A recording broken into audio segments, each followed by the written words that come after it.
여러분 안녕하세요. 11월 10일 여의도 펀드매니저TV 금주 시장 전망 및 투자 전략 시작하도록 하겠습니다. 네, 일요일 오전입니다. 저는 어제 좀 쉬고 오늘은 또 여러 가지 새벽에 일어나서 자료를 정리해서 여러분과 소통하려고 그러는데 목감기가 들어서 목이 막 부어서 굉장히 힘든 그런 모습입니다. 토요일 집 앞에 그 가정의학과를 갔는데 감기 환자는 미어 터지는 거죠. 네, 독감에 코로나에 막 섞여 있고 굉장히 독감에 주의해야 될 시기이지 않나 그런 생각이 듭니다. 네, 추가로 시장은 가격 조정과 기간 조정이 필요하다. 이 부분은 다 동의를 하죠. 그러나 조정이 길지 않을 것 같다. 제 생각은 생각보다도 조정이 그렇게까지 길지 않을 것 같다. 따라서 주 후반부터는 반등이 나타날 가능성, 여기에 좀 대비하는 게 어떨까. 제가 이제 며칠간 저도 약간 보수적 스탠스를 지난주 금요일까지 어제까지 가지고 있다가 오늘 여러 가지 것을 보면은 펀더멘탈이 그렇게 다치지 않았다. 그리고 뭔가를 팔 수 있는 것은 이제 연말이 돼서 기업 이익이라든지 펀드 이익이라든지 인센티브를 받기 위해서 판다든지 밸류에이션이 높다든지 이런 것들은 이제 다 이미 시장에 반영된 듯한 느낌이 있고, 역시 트럼프가 선거에 지면서 오히려 시장의 친화적인 생각과 뭔가 시장의 주가를 부양하기 위한 여러 가지 생각들을 더 강하게 쏟아낼 가능성이 높아 보인다. 오히려 시장 친화적으로 나와야 내년 11월 선거를 이길 수 있다는 이 절박함이 오히려 주식시장을 더 끌고 가지 않을까 그런 생각이 들어서 주 후반, 조정이 생각보다 길지 않고 주 후반부터는 반등이 나타날 것 같다. 그래서 수요일 이 월화 한두 번 더 두들겨 맞으면 그 다음부터는 좀 사야 되지 않을까 그런 생각을 결론적으로 해보는 거죠. 그래서 너무 쫄 필요가 없을 것 같다는 생각을 가지고 금주 시장 전망 및 투자 전략 출발해 봅니다. 구독, 좋아요 많이 눌러주십시오. 네, 금요일 날 주식은 다우는 0.16 이렇게 빠지다가 다 이제 위로 올려버렸죠. 쳐 올렸죠. 나스닥도 이렇게 빠진 것들을 거의 보합 수준까지 쳐 올리고 S&P 500도 플러스로 올려놓은 이 무서운 뚝심, 이 뚝심이 상당히 시장의 기본적인 모습을 보여주고 있는 게 아닌가. 뭔가 재료만 있으면 올라갈 수 있다. 또 재료가 없으면 내려갈 수도 있지만 반대로 반등할 수 있는 무기와 힘은 가지고 있다는 것을 그대로 보여준 하루였다고 볼 수 있습니다. 금요일날 이렇게 빠진 이유는 소비도 안 좋아지고 여러 가지 소비 심리가 그냥 박살이 났죠. 네, 소비 심리도 안 좋고 버블 논란에 대한 것들 이런 것들이 있다가 갑자기 이제 셧다운에 대해서 서로 타협할 것 같다. 네, 셧다운에 대해서는 서로 타협할 것 같다. 특히 오바마 케어에 대해서 영구적으로 가는 게 아니라 1년만 더 연장하고 그 다음에 타협하자라고 민주당이 뭔가 타협안을 낸 거죠. 네, 그래서 이러한 오바마 케어 보조금 1년만 연장하고 위원회를 설치해 장기적인 개혁은 추후에 논의하자 이렇게 한 발 물러서면서 시장이 급반등을 했는데 뭔가 타협안이 나올 것 같아. 하나하나씩 문제가 해결될 것 같다. 또한 두 번째로 이제 고용지수가 망가지거나 소비가 망가지면 그 다음에 이제 금리를 인하할 수밖에 없는 그런 구조.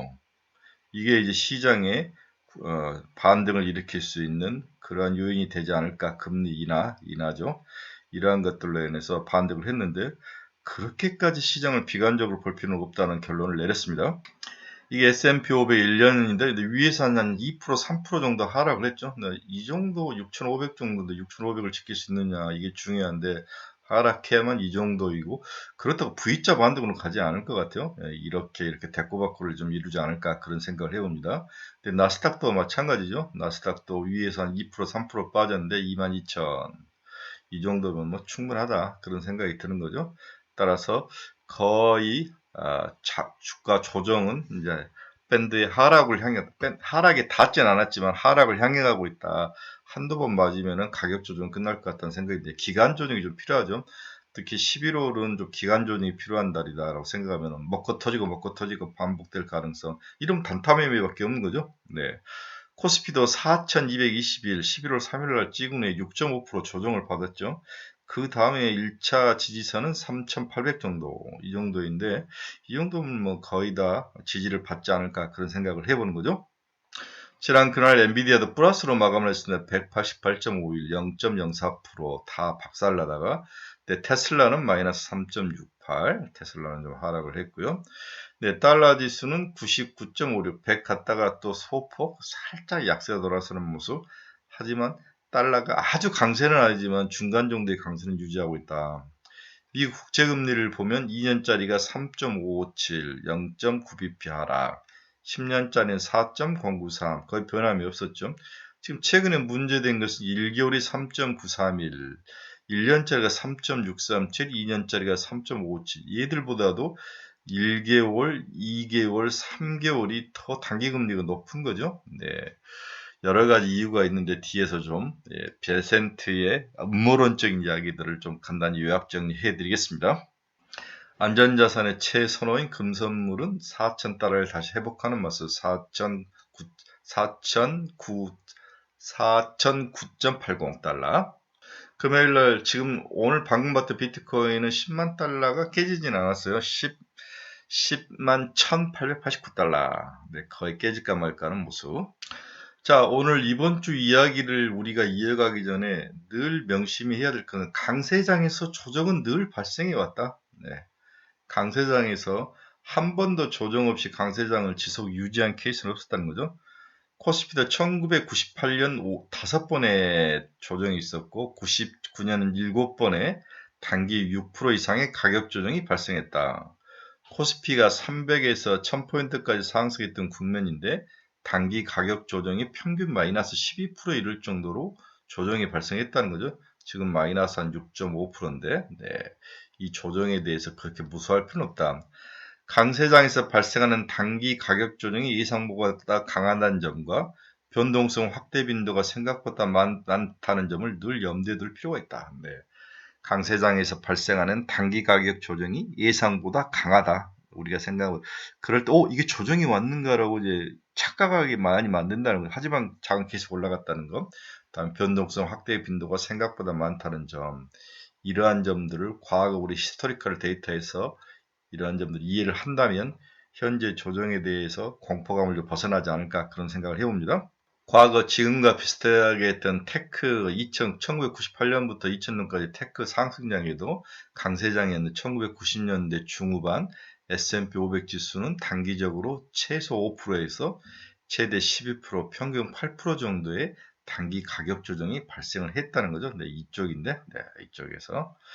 그래서 조정을 그렇게 두려워할 필요는 없다. 이렇게 보는 게 맞을 것 같습니다. 히스토리컬적으로 과거에도 그랬다는 거죠. 아주 강세장에서. 그래서 최근 S&P 500 테크의 섹터 고점 대비 마이너스 6% 정도 하락이다. 한 8% 정도 하락이니까 거의 다 조정을 온 거죠. 과거 S&P 500 테크 섹터 주도주가로 강세장이 발생했던 단기 가격 조정폭은 평균 14%, 생각보다 큰 편이었다는 거죠. 14%도 있었고 평균 8%였고 이런 점을 한다면 지금 6%는 조금 더 또 이런 걸 보면 가격 조정 좀 나타날 것 같은데 한두 번 더 조정하면 8% 평균까지 올 수 있기 때문에 가격 조정 일부가 하고 기간 조정이 좀 남아 있는데 가격 조정은 한두 번 맞으면 거의 다 왔다라고 보는 게 맞을 것 같아요. 자, 과거 테크장으로 장세장이 형성됐을 때 1990년대 후반에 S&P 500의 테크당은 단기적으로 최소 10%, 최대 20%, 평균 14% 정도의 가격 조정이 발생을 했다. 지금 마이너스 6%니까. 그때하고는 또 상황이 좀 다르니까 한 10% 잡는다면 4% 정도의 단기 가격 조정은 더 추가로 있으면 그러면 끝날 거다. 이렇게 이해하는 게 좋을 것 같아요. 자, 첫 번째로 우리가 이번에 가격 조정은 늘 강세장에서 나타날 수 있는 일반적인 조정 중에 하나이다. 과거에도 강세장에서 조정은 반드시 나타났다. 그것도 여러 번 나타났고 강하게 나타났다는 거죠. 특히 테크가 시장을 리딩하는 장에서도 마이너스 10에서 20% 사이에도 강한 조정이 나타나는 케이스도 있었다는 거죠. 이런 것들을 감안하면 너무 겁먹을 필요 없고 이 조정을 좀 자연스럽게 받아들일 수 있는 기본의 정신무장은 됐다. 이렇게 보고 주가 하락 요인을 한번 살펴보고 상승 요인은 뭔가 이런 식으로 한번 시장의 다양한 자료들 삼성증권 자료라든지 여러 가지 자료들 한번 요약 정리를 했기 때문에 여러분들이 자료를 읽다가 중복되더라도 이해를 해주시기 바랍니다. 직권사 자료를 좀 참고해서 제가 요약 정리를 해봤습니다. 자, 첫 번째 주가 하락 요인들을 다시 한번 짚어봅시다. 첫 번째로 AI 거품론이죠. AI는 거품인가? AI는 거품인가? 정말 AI는 버블론인가? 저조한 수익성과 높은 비용 구조 이런 것들은 늘 이야기를 해왔죠. AI 프로젝트 95%가 수익을 못 냈다. 얼마 전에 MIT 보고서가 지난달에 한번 나왔던 것 같아요. 실제 AI 프로젝트 투자 수익 ROE가 낮다는 분석이 나왔다.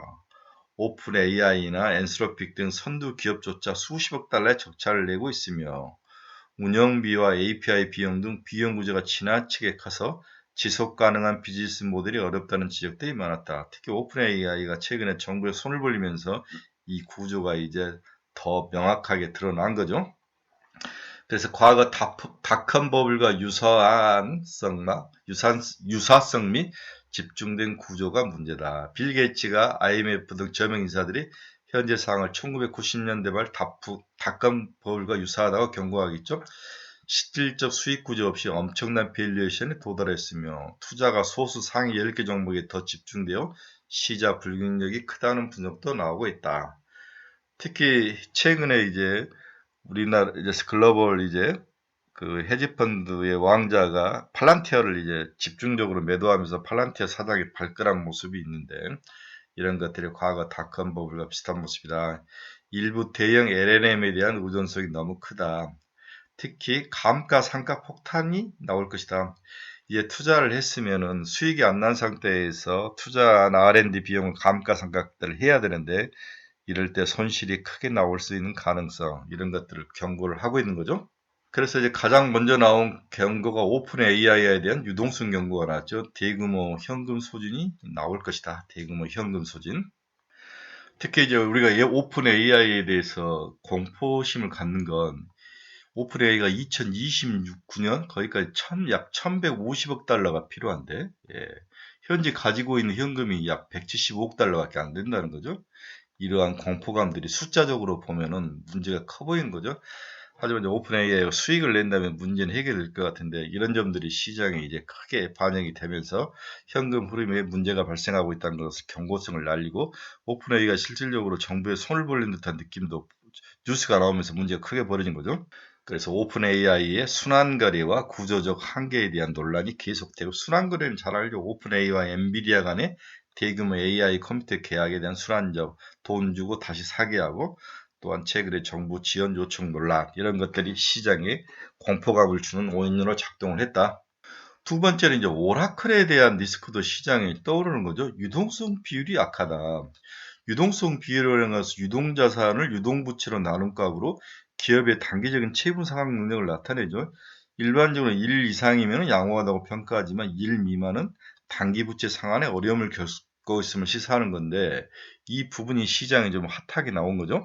현재 오픈 AI의 오라클의 유동성 비율은 2020년 2.83, 23년 0.74, 24년 0.7, 현재는 0.8 수준으로 유동성이 1 이하인 것들을 들고 사람들이 지적을 한 거죠. AI 인프라 투자에 대한 재무 부담이 더 문제를 일으키실 것이다. 이런 이야기를 하면서 최근 오라클의 180억 달러 규모 회사채 반응도 시장에서는 안이 꼽게 보면서 부정적으로 봤다는 거죠. 그러면서 오픈 AI가 주가가 300달러에서 239달러까지 크게 하락하는 거. 마켓 캡이 8천억 갔다가 6,820억 달러, 퍼는 55배. 이러면서 우리 이제 스터디 모임 친구도 카피 친구도 오라클에 대해서 부정적인 것을 어떻게 보면 되게 걱정하시고 거기도 몰빵을 쳤던 것 같은데 저는 뭐 250달러 이하에서는 매수 영역으로 봤는데 그렇게 리스크 있어는 보지는 않는다. 너무 걱정하지 마라. 흔들림 없이 피는 곳은 없다. 오케이. 그래서 삼성증권이 AI 기업의 최근 회사채 반응은 오라클이 180억 달러, 구글이 250억 달러, 메타가 300억 달러. 뭐 금리 낮을 때 미래 투자를 위해서 좀 현금 조달이 필요했던 면도 있는 것 같아요. 오라클 CDS 프리미엄이 이렇게 올라가는 거, 국채 대비 오라클 회사채 스프레드죠. 네, 이런 것들이 좀 올라가는 모습은 나타나고 있는데 이러한 요인들이 오라클에 대해서 좀 부정적으로 평가하는 요인이 됐다. 하지만 이걸 잘 극복하면 주가는 다시 상승할 것 같아요. 따라서 지금 사지 말고 230달러 이하 200달러 근처까지는 각오를 하고 견뎌야 될 것 같아요. 두 번째는 외국인이죠. 네. 한국 시장에서 외국인 매도가 지속적으로 나타나는데 그 원인은 뭐냐? 이건 너무 잘 알기 때문에 간단하게 넘어가 봅시다. 외국인들의 매도 증가 요인은 미국 정부의 의도적인 금리 터뷸런스, 미국 쪽에서 금리가 뭔가 문제가 생겼다. 단기 자금을 꼬이게 하면서 돈이 한국과 같은 ATM기 역할을 하는 나라에서 먼저 돈이 빠져나가는 모습, 이렇게 하면서 환율이 약세로 몰고 가면서 외국인 자금이 뒤에서 이야기했지만 일주일간 7조 정도를 빼가는 거죠. 다음 연말에 수익률 챙기기. 미국 강달러 원화 약세로 의한 주식시장의 불균형, 또 아시아 시장 내 내년을 위해서 포트폴리오 재조정, 너무 많이 올해 한국이 먹었기 때문에 한국은 내년에 더 추가로 갈 것인가, 이 부분에 또 의문점을 갖게 되는 거죠. 이러한 요인으로 외국인들이 한국 주식시장에서 돈을 많이 뺐는데, 첫째는 저는 ATM기 역할이 가장 컸다. 네. 미국이 단기금리 시장이 불안하니까 가장 돈 빼기 쉬운 한국에서도 돈을 뺐다는 거죠. 그래서 최근 일주일간의 글로벌 시장의 각국별 주가 움직임을 보면 코스닥이 마이너스 2.6, 코스피 3.7, 일본 니케, 코스피, 나스닥, 코스닥 이런 식으로 많이 올랐던 데에서 돈을 일단 먼저 빼는 ATM기 역할을 확실히 보여주고 있습니다. 연초 이후에 또 외국인들이 잘 사고 있다가 꺾는 모습도 나타나는 거죠. 수급을 다시 한번 좀 살펴봅시다. 수급을 살펴보면 일주일 동안에 코스피에서 7조 2천억을 팔았죠. 네. 코스닥에서는 446억, 크게 팔지 않았고, 선물은 약 9,499억을 매도한 상황. 따라서 외국인들이 확실히 우리나라 코스피에서 많이 팔면서 현금 확보에 나섰다는 것을 인정을 해야 될 것 같습니다. 다음으로 하락 이유는 38일간의 셧다운 지속이죠. 네, 가장 긴 페이스가 38일간이나 지속되면서 10월 1일부터 이렇게 하면 돈이 풀리지 않죠. 네, 지출이 축소되고 TGA, Treasury General Account, 정부의 세입과 세출 계정 잔고가 2021년 이후 최고 수준 9,400억 달러까지 증가했다. 돈을 안 주니까 증가하죠. 그러나 시중 유동성 축소가 우려움이 있다. 이게 이제 단기 금리를 상승시키면서 시장의 리스크 요인을 크게 증가시키면서 가장 ATM기 역할을 하는 아시아 시장에서 한국을 먼저 패는 그러한 어떤 나비 효과가 나타났다, 이런 부분을 인정을 해야 될 것 같아요. 미국 역대 셧다운 37일이었는데 지금 38일째 들어온 거죠. 네. 이게 이제 정부의 세입과 세출인데, 세입과 세출이 올라가니까, 네, 이렇게 올라가니까 주식이 하락을 하죠. 네, 돈을 풀지 않았다는 건데요. 여기에 상관관계를 확실히 보여주고 있네요. 최근에 이제 어제도 제가 우리 카페에도 쓴 SOFRA에 대한 속살, SOFRA에 대해서 뭔가 음모론적인 이야기들을 많이 하는데, 먼저 SOFRA가 뭡니까? SOF라는 Secret Overnight Financial Rate. 옛날에는 리보 금리가 시장을 대표하지 않았습니까? 근데 이 리보가 조작을 하면서, 단합을 하면서 미국 정부가 SOFR라는 새로운 금리를 발표했죠. 하루짜리 이길물 환매 조건부 레포 거래를 기반으로 산출되는 단기 기준금리다. 뉴욕 연방준비은행이 산출하여서 고시를 하는 거죠. 네. 그래서 과거의 리보를 대체화하는 그 초단기 금리가, 미국 정부의 초단기 금리가 SOFR이다, 이렇게 보는 게 맞을 것 같아요. 그래서 이 SOFR가 갑자기 4.5일까지 뛰고 최근에 10월 29일 날 4.3일까지 뛰면서 문제가 발생을 다, 지금은 이제 다시 내려와 있는데, 이 단기 금융시장이 불안하니까 주식시장이 흔들렸다는 거죠. 그날 비트코인도 이렇게 가격이 폭락하고, 네. 우리나라도 외국인들이 그날 10월 28일부터 또 단기금리가 흔들리니까 매도에 나서는 모습. 그래서 원달러도 그때부터 이제 다시 상승하는 모습. 이 모든 게 서로 엮여 있는 게 아닌가, 이러한 요인들을 가지고 현재 주가 하락을 이야기하는 사람들이 많아요. 저는 굉장히 동의합니다. 외국인의 매도는 미국 단기금리의 불안정에서 가져오고 있다. 그런데 이렇게 단기적으로 보는 것은 하수라고 그랬다. 고수는 어떻게 보느냐? 이건 베센트가 의도적으로 이 유도를 했다는 거죠. 네. 스코 베센트가 의도적으로, 스코 베센트가 단기 채권과 장기 채권을 2대 8로 발행을 하기로 약속을 했는데, 장기를 8, 단기를 2인데 최근에 와서는 이건 5대 5로 바꿔버렸다는 거죠. 단기 채권을 시장에 많이 발행을 하니까 사자가 없으니까 당연히 금리가 오르죠. 네, 금리가 오르면서 이렇게 단기 시장을 좀 흔들어 놓으니까 패드가 나서면서 패드가 좀 이걸 사주고 금리를 좀 내리는 모습, 돈을 푸는 모습이 나오는데 결국 이런 단기 금리의 흔들림, 터뷸런스를 통해서 금리 인하 압박을 하고 있는 게 아닌가. 네, 결국은 머리가 좋은 베센트가 최종 목표라는 것은 금리 인하다. 이렇게 시장은 연결돼서 보는 각도가 있는 것 같습니다. 그래서 지금 흔들리는 기간이기 때문에 주가가 하락을 하지만 금리 인하로 연결된다면 시장은 안정을 찾고 주가는 다시 상승할 가능성, 반등할 가능성이 높다. 이렇게 중장기적으로 봐야 하는데 이게 이제 저는 12월로 보는 거죠. 11월은 아니다. 12월이다. 다음으로 주가 하락 리스크는 트럼프의 정치적 위기죠. 이건 말해서 뭘 합니까? 네. 트럼프의 지지율이 민주당 지지율이고 42%인데 어떤 데는 37%까지 빠졌다는 그러한 발표도 있었습니다. 트럼프의 지지율 하락은 역설적으로 자본시장과 주식시장을 안정적으로 몰고 갈 수밖에 없는 그런 구조. 내년 11월인데 만약 트럼프가 중간선거에 지금 식물인간이죠. 트럼프는 다음이 없기 때문에 다음에 선거가 없기 때문에 식물인간이 될 것 같다. 네. 다음 밸류에이션 이야기했죠. 우리나라 밸류에이션은 아직도 PBR이 11배밖에 안 되고 퍼가 11배고 PBR이 1.3배밖에 안 되고 ROE 12.6대. 미국은 S&P 500이 22.4배, 나스닥은 28.9배까지 가는 거죠. PBR 5가 넘으면은 미국은 위험한데 거의 거기까지 와 있는 모습. 이런 면에서 우리나라는 밸류에이션적으로 매력이 있고 미국은 거의 목에 찼는데 우리나라 밸류에이션은 종속 변수라는 거죠. 단독 변수가 아니라 종속 변수. 미국에 연계돼서 분위기가 이어가는 거죠. 우리만 낮다 그래서 시장에서 독야청청할 수 없다는 게 가장 큰 문제다. 그래서 미국의 연동돼 움직이는 종속 변수라는 거죠. 그게 큰 문제다라는 것을 지적해드리고 싶습니다. 그 다음에 국내 수급에서 또 제가 지적하고 싶은 것은 신용잔고가 너무 많다. 그렇죠? 보통 이 신용잔고가 늘어나는 걸 보면 약 우리나라가 3,500포인트일 때부터 신용잔고가 확 늘어가지고 4,200까지 갔는데 이 사이에 있는 사람들이 물량을 쏟아내려면 3,700을 포인트를 때리면 물량이 쏟아질 것 같다. 따라서 신용잔고는 숫자적으로 3,700포인트를 때리면 그때부터 물량이 나올 가능성이 있기 때문에 3,700을 잘 봐. 3,800이 깨지고 3,700까지 내려오면 신용잔고는 쏟아질 것이다. 이걸 꼭 머리에 염두에 두시기 바랍니다.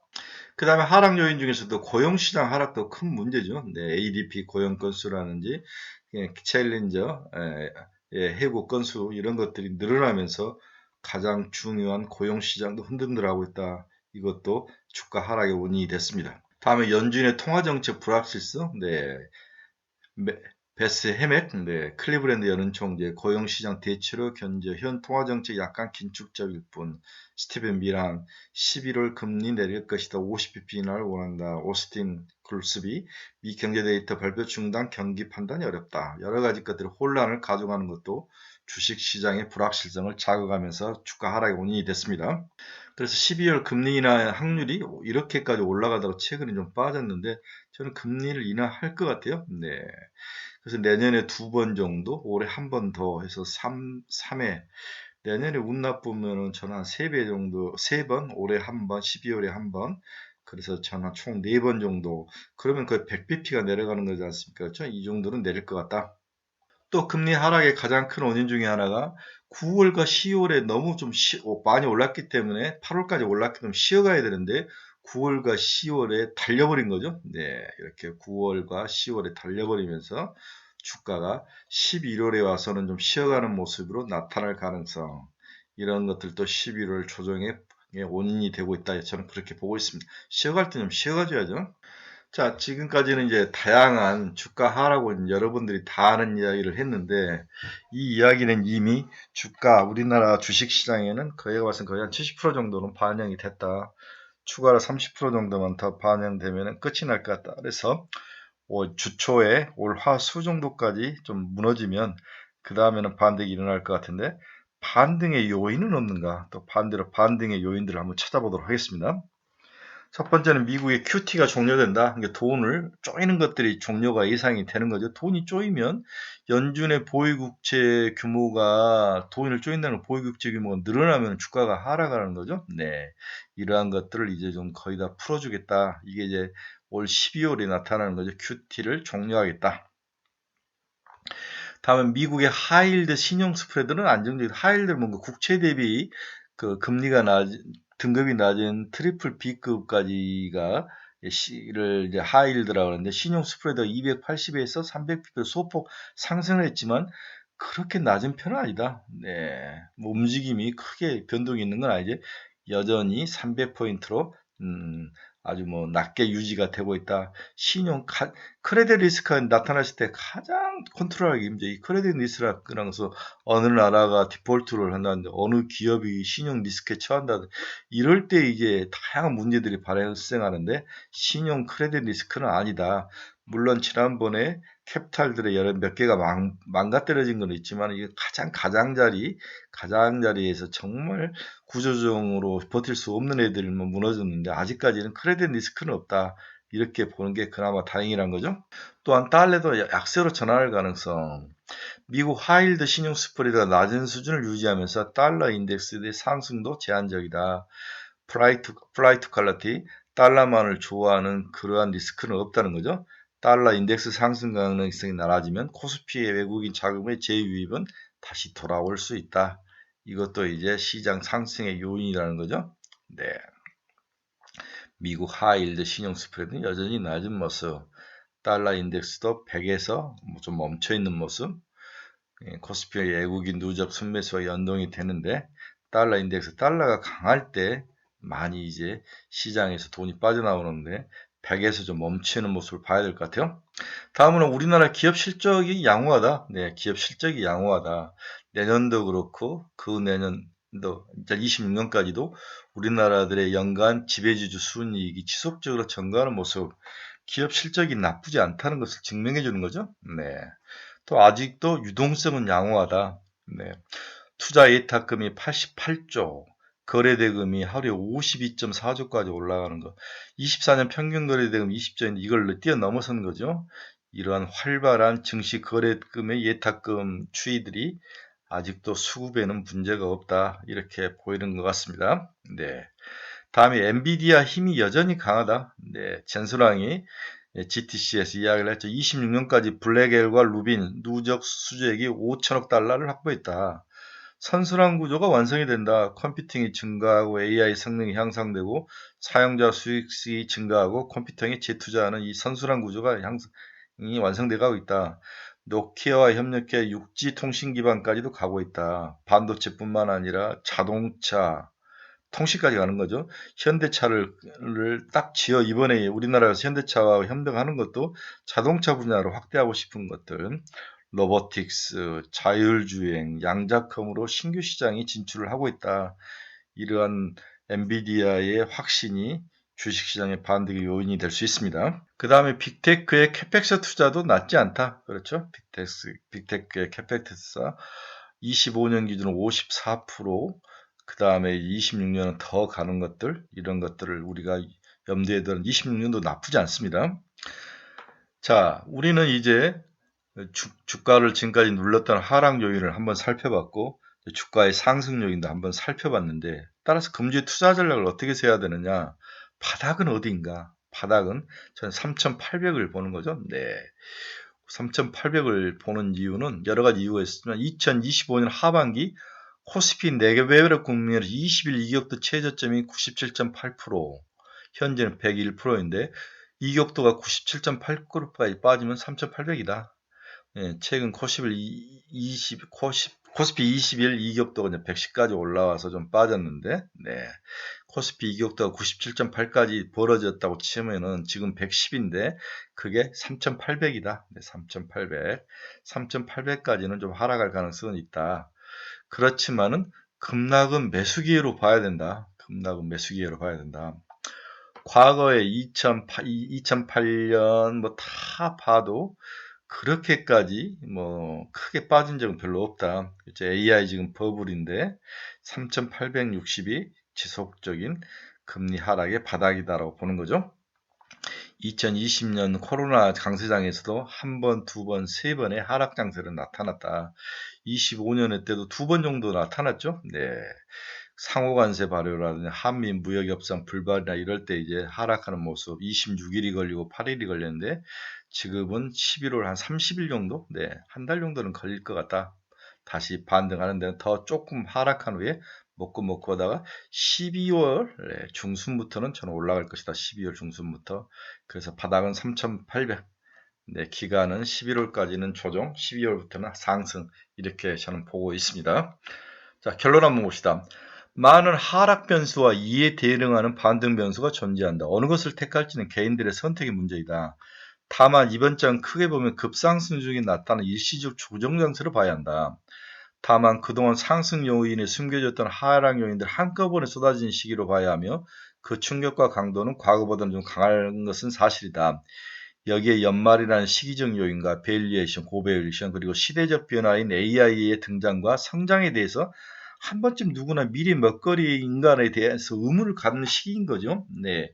여기에 이제 오픈 AI나 오라클이 살짝 문제를 일으키는데 정말 오라클은 돈을 댈 수 있을까? 크레딧 유동성 문제 이런 것들을 생각하는데 과거에 우리 이제 닷컴 버블에 이럴 때도 다 그렇게 생각한 거죠. 흔들림 없이 피는 꽃은 없다. 고점 대비 10%인 3,800 수준에서 하락은 멈출 것이다. 시기적으로는 11월보다는 12월 말경에 반등이 예상이 된다. 저는 12월 중순까지 봅니다. 다음으로 모든 사람들이 다양한 지표에 너무 헷갈린다면 SK하이닉스만 봐라. SK하이닉스가 이번 시장이 위너이고 리더이기 때문에 SK하이닉스가 50만 원이 깨지면 그때는 분할 영역이다. 네, 50만 원 깨지면 되게 심플하죠. 지금 57만 원 수준인데, 네, 50만 원이 깨지면 SK 하이닉스 기준으로 이게 바닥이고 시장도 바닥이다. 그 이유는 뭐냐? 지금 DDR4 8기가 현물가 고정가가 이렇게 올라오는 거죠. DDR5 16GB도 이렇게 고정가와 현물가가 다 올라오는 모습. 반도체가 쓰러지지 않는데 지금 아직 사이클의 최고 꼭지점도 아닌데 무너질 이유가 없다는 거죠. 네, TCL 낸드 가격도 512GB 현물 가격도 이렇게 올라가고 TCL QLC 1TB 현물 가격도 이렇게 올라오고 있는 상황에서 추가로 반도체 가격을 짓눌리는 것은 수급적인 요인밖에 없는데 수급이 갑자기 줄어들 요인은 없는 거죠. 지금 생존을 걸고 싸움을 하고 있기 때문에 반도체 수출 금액도 수출량도 모두 올라오는 이 호황 장세에서 무너질 수는 없다. 따라서 삼성전자와 SK하이닉스, 삼성전자 기준으로 SK하이닉스로 50만 원이 바닥이다. 네. 50만 원이 깨지면 그때는 바닥으로 보고 줍줍하자. 이렇게 단순하게 보는 것도 맞을 것 같습니다. 네, 여러 가지 요인을 가지고 이번 시장을 재단을 해봤습니다. 한번 잘 살펴보시기 바랍니다. 여러분 중에서 투자의 방향성을 잃어버리신 분, 종목 상담이 필요하신 분, 관심 정보가 필요하신 분들은 제 카페 주소 치고 들어오시기 바랍니다. 3,800 SK 하이닉스 기준으로 50만원 이게 바닥 신호다. 이때가 되면은 공격적으로 줍줍을 해도 나쁠 것 같진 않다. 이렇게 정의를 내리고 이번 주는 주 중후반부터 다시 시장이 반등할 가능성이 높아 보인다.